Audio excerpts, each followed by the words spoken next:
দেখুন বন্ধুরা, এখন থেকে প্রতিদিনই শীতকাল আসছে, সবজি পাওয়া যায়, তাই প্রতিদিনই হাঁস মুরগিদেরকে সবজি দেওয়া হচ্ছে, মানে সবজি পাতা আর কি। আসসালামু আলাইকুম রহমতুল্লাহি বারাকাতুহু। হ্যালো দেখবো পক্ষ থেকে সাত বাগানে সবাইকে স্বাগতম। বন্ধুরা দেখতে পাচ্ছেন যে সকালবেলায়, এখন সকাল 10টা বাজে, 10টা একটু বেশি বাজে, 10:15 বাজে। তো ওদেরকে দেখতে চলে আসলাম এই সকাল 10টার দিকে। যদিও আকাশে বাতাস বইছে, উত্তরা বাতাস, শীতের একটা আমেজ পাওয়া যাচ্ছে।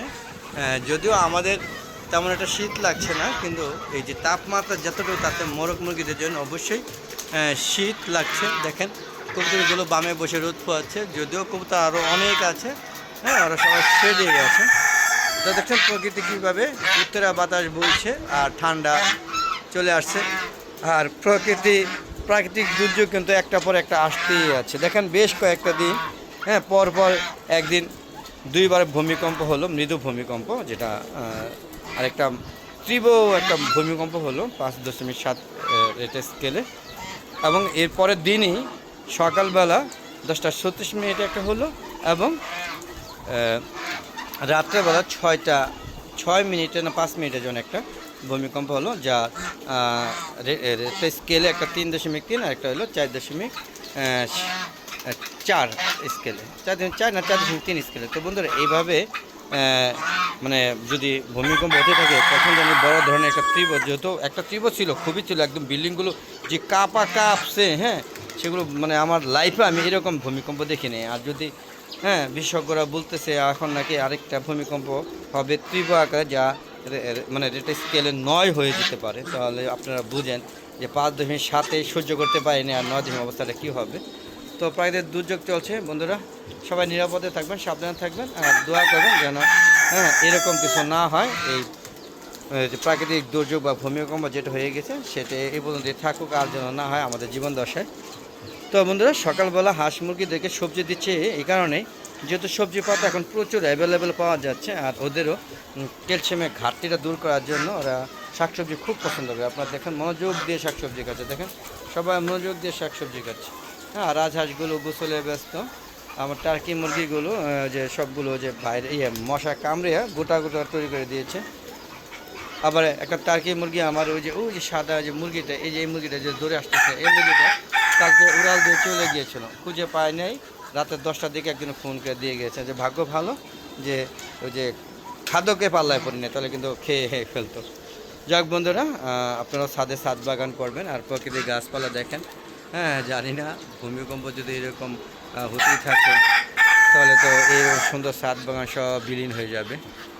যদিও মানে কি বলবো, বিল্ডিং করা হয়েছে, তারপরও আল্লাহ যদি মানে খোদা তালা বা আল্লাহ তালা যে ইচ্ছা করে যে কোনো মুহূর্তে সেটাও ধসে ফেলবে, ভয়ও আছে। তো বন্ধুরা আপনার সকালবেলা হাঁস মুরগিগুলো ওকে আপনার যদি পারেন অবশ্যই সবজি খাওয়াবেন, অন্তত পক্ষে সপ্তাহে 2 দিন খাওয়াতে পারলে ভালো। যেহেতু শীতকালে এখন আপনার ইচ্ছা করলে প্রতিদিন খাওয়াতে পারবেন, এক বস্তা নিয়ে এসে 2 দিন অনায়াসেই চলে যায়, আবার 1-2 দিন পর একটা নিয়ে আসবেন। এইভাবে সপ্তাহে 2-3 দিন বাজারে গেলে অনায়াসে নিয়ে আসতে পারবেন। এবং হাঁস মুরগি থেকে শাকসবজি খাওয়ালে ওরা খুবই মানে পছন্দ করে এটা আর কি। তো ক্যালসিয়ামের ঘাটতি পূরণ হয়, এবং প্রকৃতিতে ঘুরে ঘুরে যেন ঘাস লতা পাতা খায়, সেটা হয়তো না পায়, কিন্তু এটা খেয়ে তারা মানে অভাব পূরণ করে। দেখেন কীভাবে খাচ্ছে, একটু দেখুন আপনারা। তো বন্ধুরা ইলেকট্রিসিটি চলে গেছে, কবুতর সেটা আমরা ঢুকি, তাহলে দেখুন অন্ধকার হয়ে থাকবে। দেখেন চলুন আমরা একটু দেখি। দেখেন কবুতরগুলো সব বের হয়ে গিয়েছে, অন্ধকার হয়ে গেছে। তো এই দেখেন পুরোটাই বোর্ডিং না, ওই ইলেকট্রিসিটি দেওয়া হয়েছে, লাইট দেওয়া আছে। দেখেন পুরোটা অন্ধকার হয়ে গেছে। এই যে অন্ধকার এইভাবেই থাকে, কারেন্ট দিয়ে 24 ঘন্টায় রাখতে হয়, আর না হলে গরমকালে সাদা বাল্ব জ্বলায়, আর শীতকালে সম্পূর্ণ লাল লাইট, সাদা লাইট দুটো জ্বালানো হয় আলোর জন্য, পর্যাপ্ত আলোর জন্য, আর না হলে অন্ধকার হয়ে থাকে। কারণ জানলা সব বন্ধ করে দিছি এই ঠান্ডার জন্য, এবং সারা বছরের জন্য, কারণ কোথাও জানলা রাখা হয় না, আর এই কারণে কিন্তু অনেকগুলো কবুতর মারা যায়। তো এদিক থেকে আলো বাতাস ঢুকে, কিন্তু সেটা মানে পর্যাপ্ত হয় না। তো বন্ধুরা যেহেতু অন্ধকার, তাই বেরিয়ে গেলাম।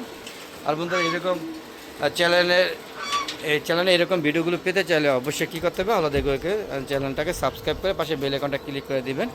আর বন্ধুরা একটা ফেসবুক পেজ আছে মিজান এগ্রো বিডি, ফেসবুক পেজটাকে ফলো করে লাইক করে শেয়ার করে হ্যাঁ, সবাইকে দেখার সুযোগ করে দেবেন আর আপনারা ভিডিওগুলো দেখে সুন্দর সুন্দর মতামত দিবেন। আর বন্ধুরা, আমার রাজহাঁস, চীনা হাঁস, দেশি মুরগি এবং কলিমার লাইট ব্রাহ্মা, হ্যাঁ, টার্কি মুরগি, মোটামুটি শৌখিন মুরগি যা আছে, সিল্কি মুরগি, পলিশ ক্যাপ, ফাইটার, সবগুলো ডিম অ্যাভেলেবেল আছে। যদি আপনারা নিতে চান তাহলে অবশ্যই কমেন্ট বক্সে কমেন্ট করে জানাবেন বন্ধুরা। আর কে কোথা থেকে ভিডিওগুলো দেখছেন একটু কমেন্ট বক্সে লিখে জানাবেন, তাহলে হয়তো উপকৃত হব। আর বন্ধুরা, আপনারা সবাই ছাদ বাগান করবেন এই আশা ব্যক্ত করছি। আর ছাদের সম্ভব হলে হাঁস মুরগি লালন পালন করবেন, তাহলে আপনার ডিম ও মাংসের চাহিদা পূরণ হবে এবং ওদের সাথে সময় পার করতেও আপনাদের খুব ভালো লাগবে। তা আজ আর নয়, চলে যাচ্ছে। যাওয়ার আগে সবার সুস্বাস্থ্যতা কামনা করে আমি আমার ভিডিওটা শেষ করছি। ভালো থাকবেন, সুস্থ থাকবেন এবং নিরাপদে থাকবেন। দোয়া করবেন যেন আমিও নিরাপদে থাকি। সবাই ভালো থাকবেন। খোদা হাফেজ। আসসালামু আলাইকুম রহমতুল্লাহি ওয়া বারাকাতুহু। বন্ধুরা, আবার দেখা হবে নতুন কোনো পর্ব নিয়ে, নতুন কোনো ভিডিও নিয়ে। ততক্ষণ আলাদা এগো চ্যানেলের পাশে থাকুন আর সুন্দর সুন্দর এরকম আলাদা এগো চ্যানেলের ভিডিওগুলো উপভোগ করতে থাকুন। খোদা হাফেজ, বিদায়।